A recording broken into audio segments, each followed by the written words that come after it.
उनके पीछे demon king लग गया। उसे फैंगहान का ये गोल्ड चाहिए था, जिसे देने के लिए फैंगहान तो बिल्कुल भी तैयार नहीं था। अब आगे तो हम देखते कि डीमन किंग इन लोगों के हाथ धो के पीछे पड़ा है। वो कह रहा था कि मैं तुम सभी के डर को महसूस कर सकता हूँ, और वाकई ये बहुत ही डिलीशियस खुशबू है। तुम्हारी बॉडी, सोल, ब्लड बहुत ज्यादा टेस्टी होंगी। जिसके बाद वो डीमन किंग शाओशी के पास चला जाता है।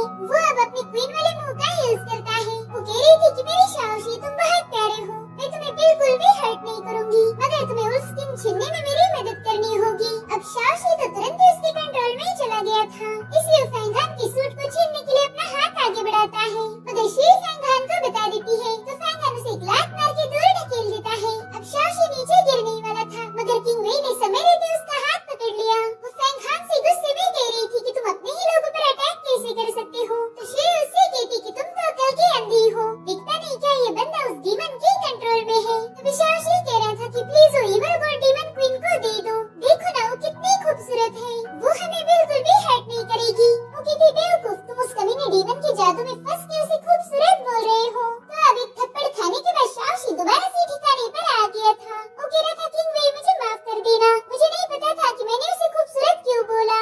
इधर डीमन किंग कह रहा था कि तुम सभी लोग बहुत चालाक हो, अब तो मुझे तुम्हें खाने की इच्छा बहुत ज्यादा हो रही है। ये सुनकर किंग वेई कह रही थी कि फैंगहान अगर तुम्हारी वजह से मैं मारी गई तो मेरी बहन तुम्हें कभी माफ नहीं करेगी। शाओशी भी उससे कह रहा था कि प्लीज मेरे भाई वो इवल गोल्ड इसके हवाले कर दे। और तभी डीमन किंग देखता है कि वहाँ से थोड़ी दूरी पर मैजेस्टिक गोल्डन पगोड़ा बन चुका है।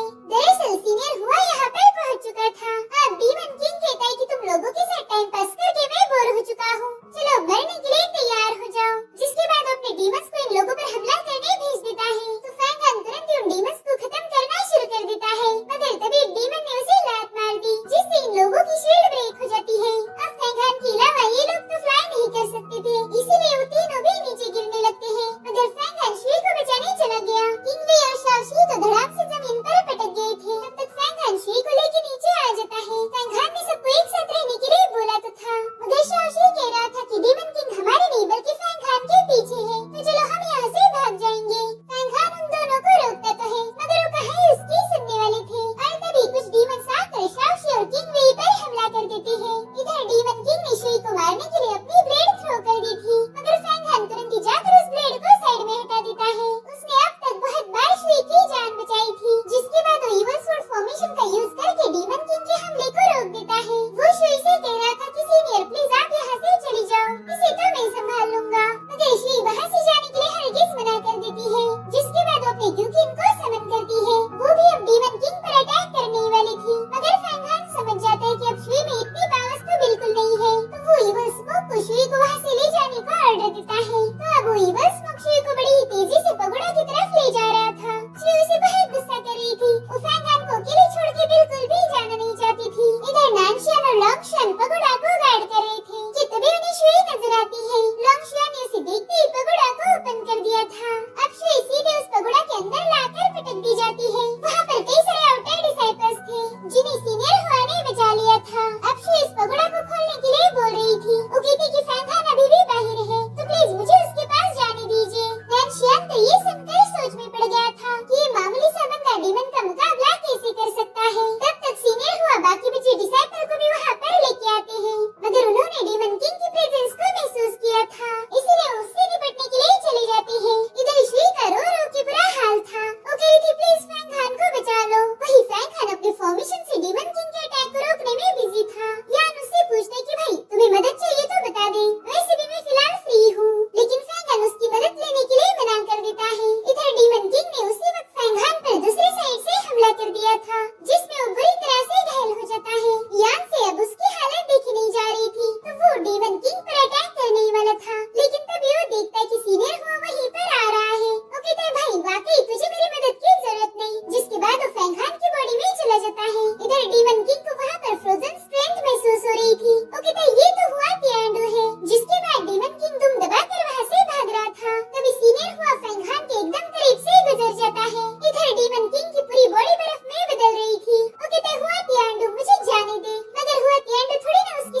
चियानफांग पर हमला किया था। दरअसल सीनियर हुआ फेंगहान पर झूठा इल्जाम लगा कि उसे फंसाना चाहता था, जिसके बाद हुआ कह रही थी कि मैं बिल्कुल नहीं चाहता मेरे डिसाइपल पर कोई बेवजह उंगली उठाए, इससे हमारे सेक्ट की रेपुटेशन खराब होगी। तो फेंगहान भी अपना मुंह खोलता है, वो कहता है इविल गॉड से आपके सेक्ट की रेपुटेशन खराब हो रही। मतलब आप सोच के देखो ये कितनी बेतुकी बात है। भला मेरा ट्रेजर का रेपुटेशन से क्या लेना देना। सीनियर हुआ आप आपके दिल से ही चार्जेस फ्रेम करके मुझ पर इल्जाम लगा रहे हो। ये सुनकर युवान कह रहा था कि फेंगहान भूलो मत तुम किससे बात कर रहे हो, ये हमारे एक्टिंग चीफ है, तुम उनका अपमान हरगिज नहीं कर सकते। जिस पर फेंगहान कहता है कि अभी तू है कौन जो बीच में बोल रहा। तो युवान तुरंत ही अपने मुंह की पेटी बंद कर देता है। अब सीनियर हुआ कह रहा था कि फेंगहान ना ही तुम इमॉर्टल हो और ना ही तुम डिमोनिक सेक्ट के बंदे हो, इसलिए तुम हमारे सेक्ट के कानूनों को नहीं तोड़ सकते। अब तो इस मैटर को इन्वेस्टिगेट किया जाएगा, तो चलो जल्दी से अपना इविल गॉड मेरे हवाले कर दो। तुम मुझे सारी सिचुएशन को एक्सप्लेन करना और मैं तुम्हें तुम्हारा नाम क्लियर करने में मदद करूंगा।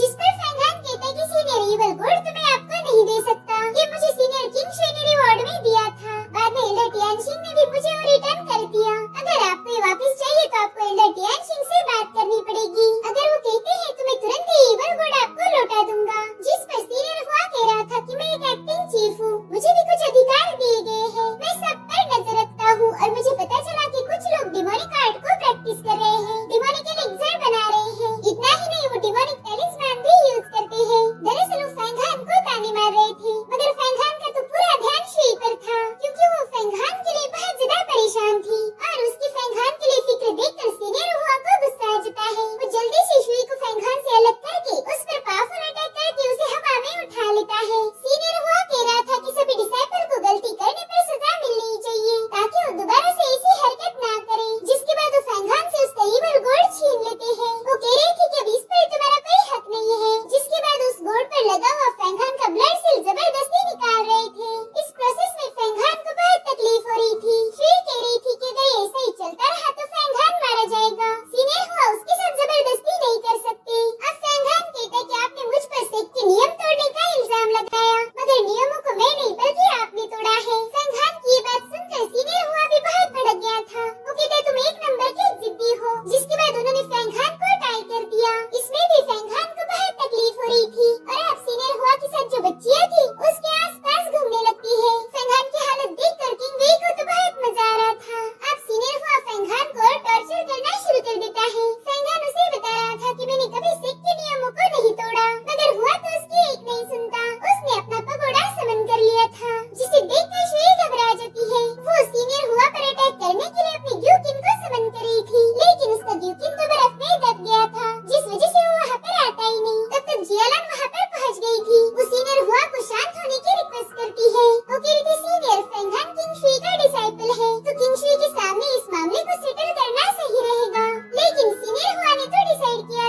बचने के